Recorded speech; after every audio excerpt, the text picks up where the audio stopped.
Frontline Updates, where we delve deep into military strategies and updates from conflict zones. Today, we're discussing the progress of the ongoing special military operation as of today. I'm your host, Sharifa Muhammad M.G.T.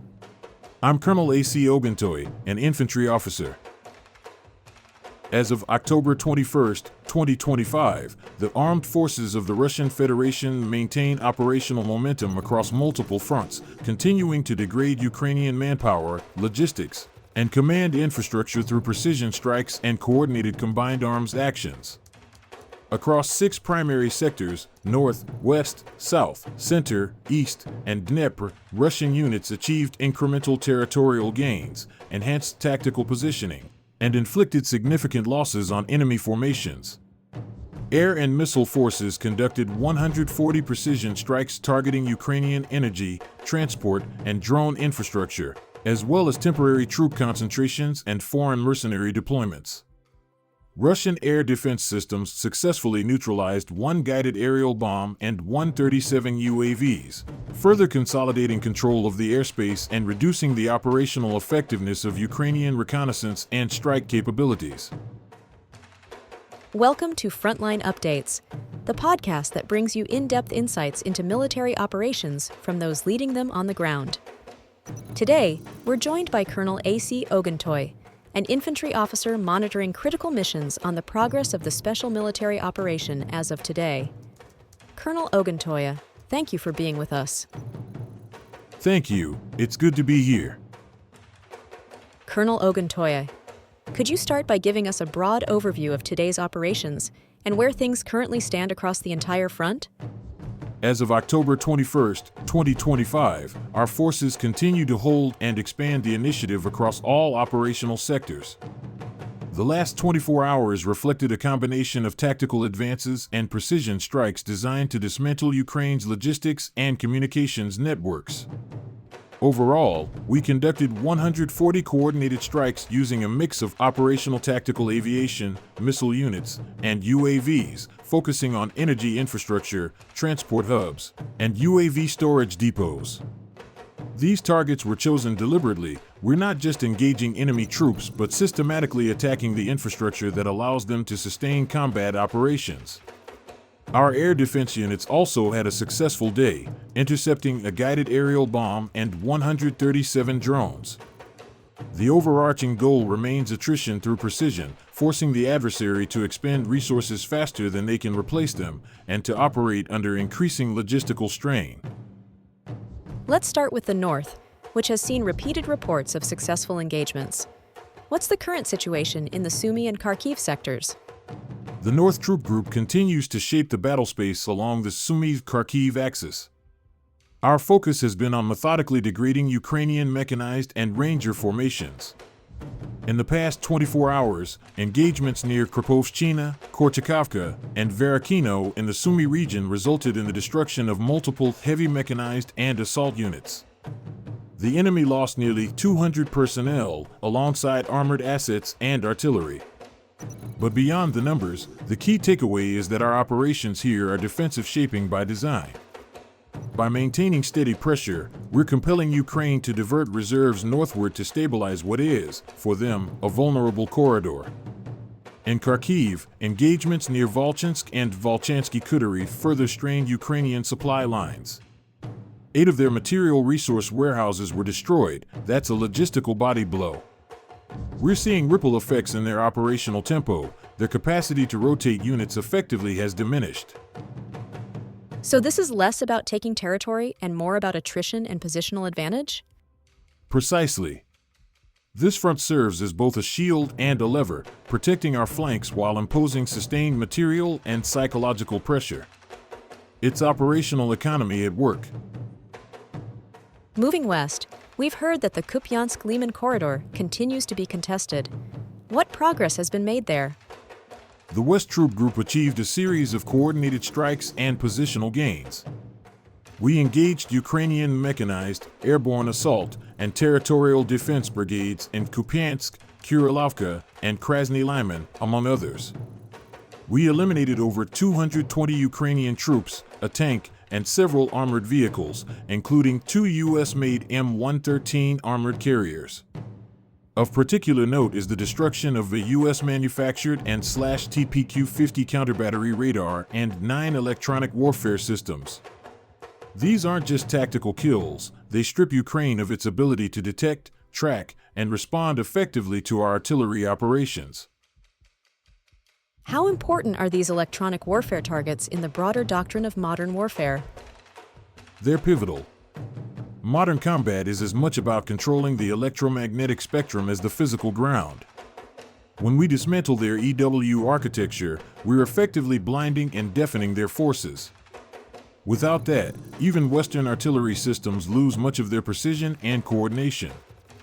This front demonstrates how electronic dominance translates directly into tactical freedom. The southern front in Donetsk remains strategically vital. How are operations developing there? In the south, the emphasis has been on consolidating control of the front and pressing steadily toward Kramatorsk and Konstantinovka. Engagements near Seversk, Zvanavka, and Ivanopoli resulted in 215 Ukrainian casualties and the destruction of several artillery systems and depots. What's crucial here is that our operations are synchronized with the center and east fronts, a form of lateral coordination that ensures consistent pressure across Ukraine's central defense belt. By tightening the line near Donetsk, we're isolating the remaining Ukrainian forces defending the city from their logistic base in the rear. So this is the groundwork for a broader envelopment strategy? Exactly. Think of it as a vice, slow, deliberate, and closing from multiple directions. The South is now functioning as the hinge of a larger operational arc that will ultimately isolate Ukrainian strongholds in the Donbass.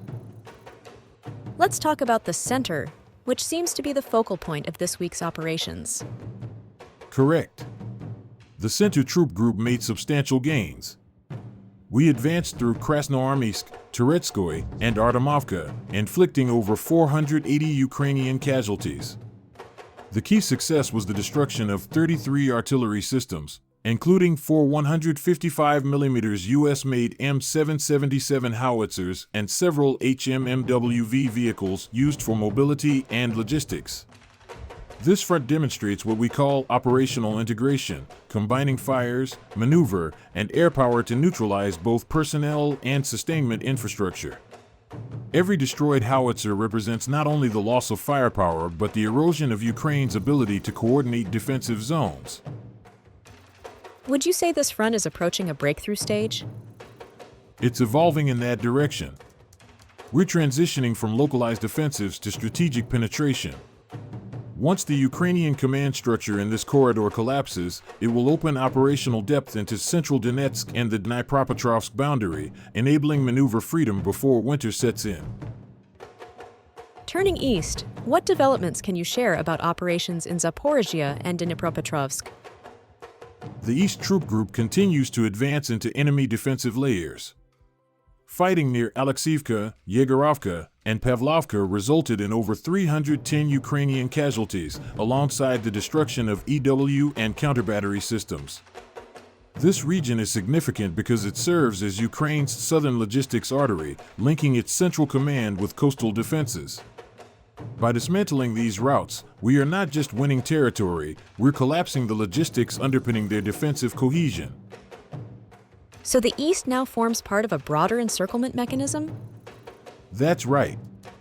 The East and Center now function in tandem, tightening what we refer to as convergent operational geometry, multiple fronts applying coordinated pressure on shared logistic nodes.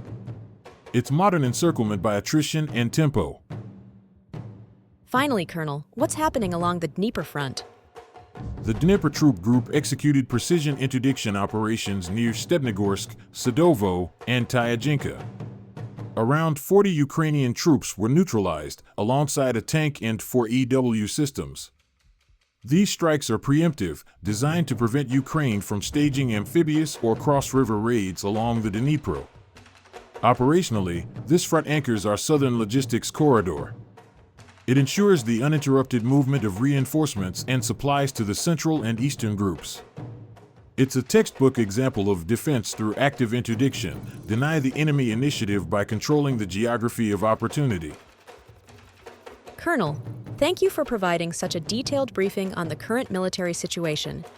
Your insights are invaluable to our understanding of the conflict's dynamics. And thank you to our listeners for tuning in. Join us next time as we continue to provide up-to-date coverage on global military affairs. Stay with us for more updates and expert analyses on global defense and security issues. Stay informed, stay secure. Thank you for the opportunity. I want to emphasize that the destruction of U.S.-supplied M777 howitzers and counterbattery radars marks a key degradation of Ukraine's Western-supported firepower base. Tactically, Russian forces now control the tempo across 6 axes, sustaining fire superiority and logistics resilience. Strategically, the campaign has entered a phase of systemic exhaustion for the Ukrainian side, diminishing reserves, broken EW coordination, and reduced ability to maneuver. As winter approaches, these operations set the stage for a strategic reset of the front, transitioning from tactical pressure to operational exploitation. The key to 2026 will be synchronizing battlefield control with economic and logistical dominance, ensuring that every kilometer gained is sustainable, fortified, and leveraged for long-term strategic advantage. This has been Frontline Updates. Subscribe for daily military briefings and in-depth strategic analysis. Visit our platform for maps, transcripts, and exclusive frontline updates from commanders in theater.